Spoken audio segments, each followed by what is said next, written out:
Welcome to Fewer Things Better. This is the place for all of us who are big on goals and short on time. Together, we'll explore smart, simple ideas on how to retrain your brain and unlock your life. I'm your host, Kristin Graham. Let's get started.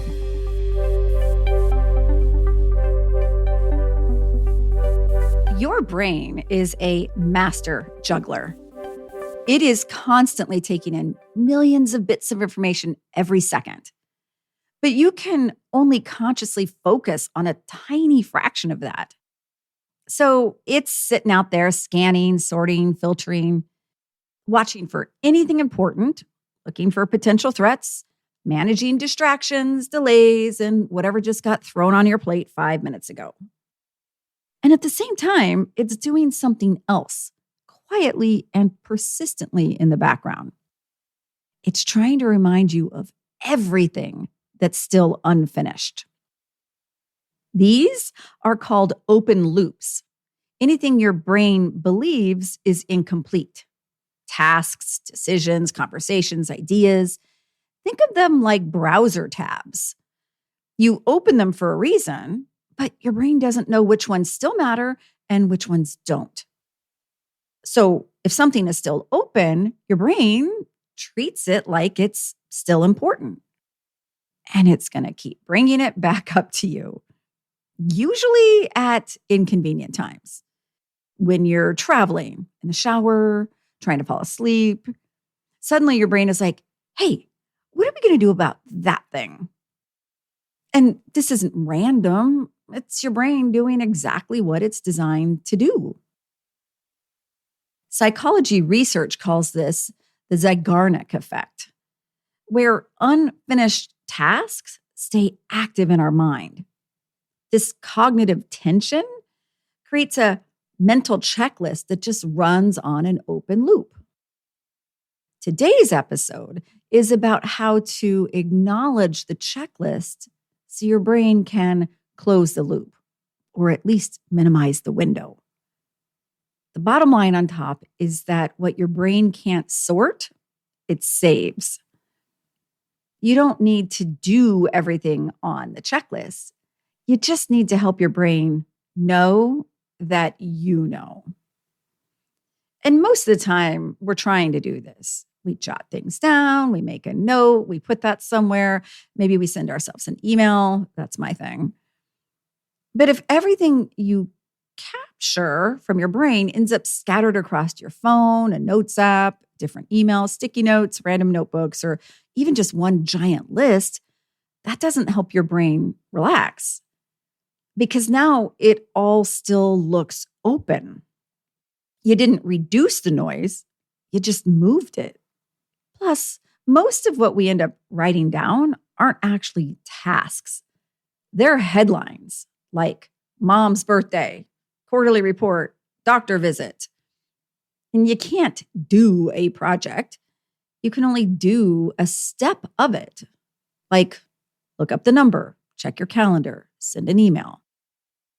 So unless your brain sees a clear next step, it keeps that loop open and running.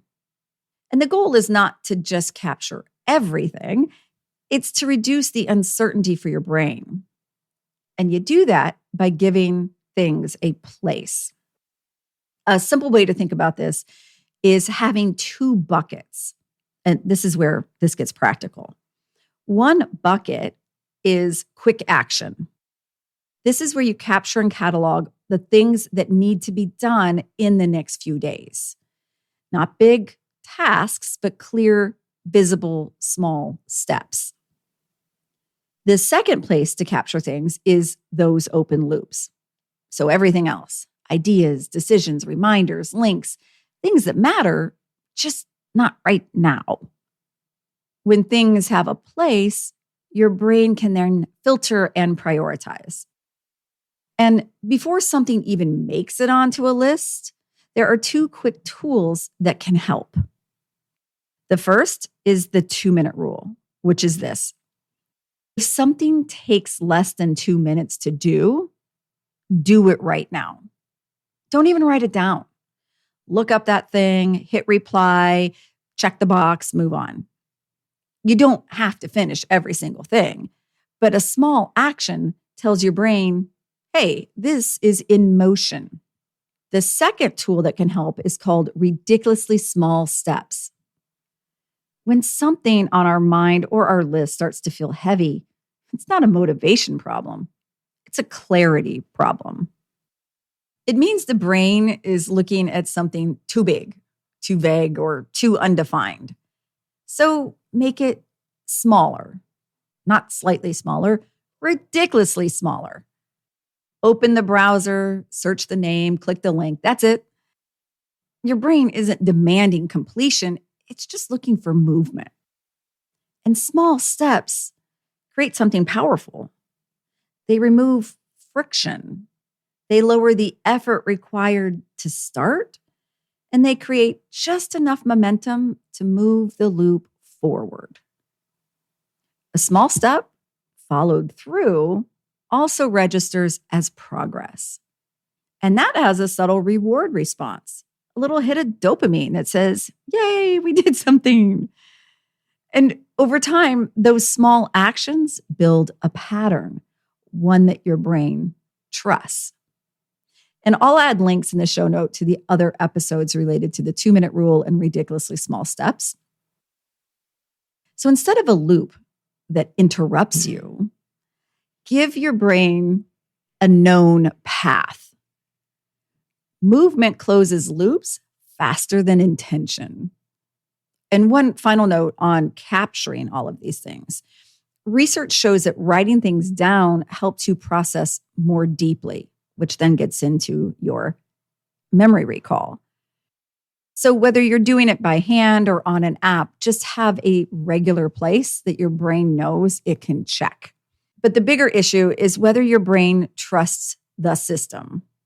And your brain can't trust something that's always scattered. Multiple places that things are stored means multiple loops. And it's fine to have different ways to capture loops in the moment. Just be sure to gather and sort them at least once a week into what needs action soon and what goes into that longer loop list. And here's a simple gut check. Just ask yourself, if I sat down right now, could I actually do this, finish this? If the answer is no, it's not a task yet, it's still a loop. So just sort it accordingly and then break that down into steps. Pay attention to what keeps tapping you on the shoulder. You can't do focused work with 47 tabs open on your screen, and neither can your brain.